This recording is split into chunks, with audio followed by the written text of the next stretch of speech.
Assalamualaikum warahmatullahi wabarakatuh. Kembali lagi di laporan pembelajaran minggu ini. Kamis 29 Mei 2025 merupakan lanjutan mata kuliah MPK kualitatif yang diampu oleh dosen Bapak Dr. Adi Kusuma MSI. Pada pertemuan kali ini dilaksanakan secara online karena memang pada tanggal ini juga merupakan tanggal merah, yaitu kenaikan isal masih. Oleh karena itu, untuk menghindari pergantian mata kuliah yang akan semakin lama, maka dilaksanakanlah perkuliahan secara online. Nah, pada perkuliahan kali ini yaitu dilakukannya lanjutan presentasi dari kelompok 3 yang membahas mengenai penelitian komunikasi media. Nah, anggota kelompoknya ini terdiri dari 6 orang. Yang pertama adalah Salsabila Nisrina, yang kedua ada Aulia Rahadatul Aisi, yang ketiga ada Ayu Lestari, yang keempat ada M Fadilah, yang kelima ada Dean Aliansyah, dan yang keenam ada Ahmad Fauzi. Materi pertama yaitu disampaikan mengenai media massa. Dalam bukunya Pengantar Ilmu Komunikasi, Ali Nurdin menjelaskan bahwa media massa adalah sarana komunikasi yang digunakan untuk menyampaikan pesan kepada khalayak luas secara serempak. Dalam komunikasi massa, media adalah alat yang dapat menghubungkan antara sumber dan penerima yang sifatnya terbuka, di mana orang bisa melihat, membaca dan mendengarnya.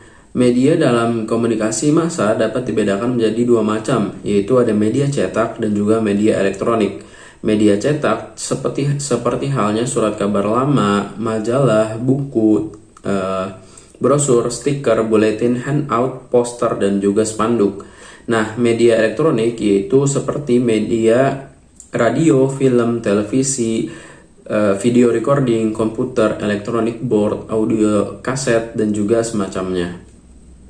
Nah, kemudian komunikasi massa menurut Havlen adalah proses mengubah perilaku orang lain, sedangkan massa dalam arti umum adalah kumpulan individu yang berada di dalam suatu lokasi tertentu. Komunikasi massa adalah organisasi sosial yang mampu memproduksi pesan dan mengirimkan secara serempak ke sejumlah orang yang terpisah. Komunikasi massa terdiri dari unsur-unsur, yaitu ada sumber atau source, ada pesan atau message, yang ada saluran atau channel, ada penerima atau receiver, dan juga efek atau effect. Nah, menurut Harold Laswell, unsur-unsur tersebut untuk memahami komunikasi massa, maka penting adanya kelima unsur tersebut. Nah, tujuan dari penelitian komunikasi media yang pertama yaitu untuk sebagai peran penting dalam memahami dinamika interaksi antara media dan masyarakat. Tujuan utamanya adalah untuk mengkaji bagaimana media mempengaruhi, membentuk, dan merefleksikan perilaku serta persepsi ke publik. Melalui penelitian ini, kita dapat mengevaluasi efektivitas yang disampaikan, memahami pola konsumsi media, serta mengidentifikasi dampak sosial dan budaya yang ditimbulkan. Nah, selanjutnya adalah teori dan model dalam penelitian media. Di sini ada 3 teori. Yang pertama adalah teori jarum hipodermik atau hypodermic needle theory. Teori ini menyatakan bahwa media memiliki pengaruh langsung dan kuat terhadap audiens, seolah-olah pesan media disuntikkan langsung ke dalam pikiran penonton. Yang kedua ada teori kultivasi atau cultivation theory. Teori ini menyatakan bahwa paparan jangka panjang terhadap media, terutama televisi, dapat mempengaruhi dan membentuk persepsi individu tentang realitas sosial.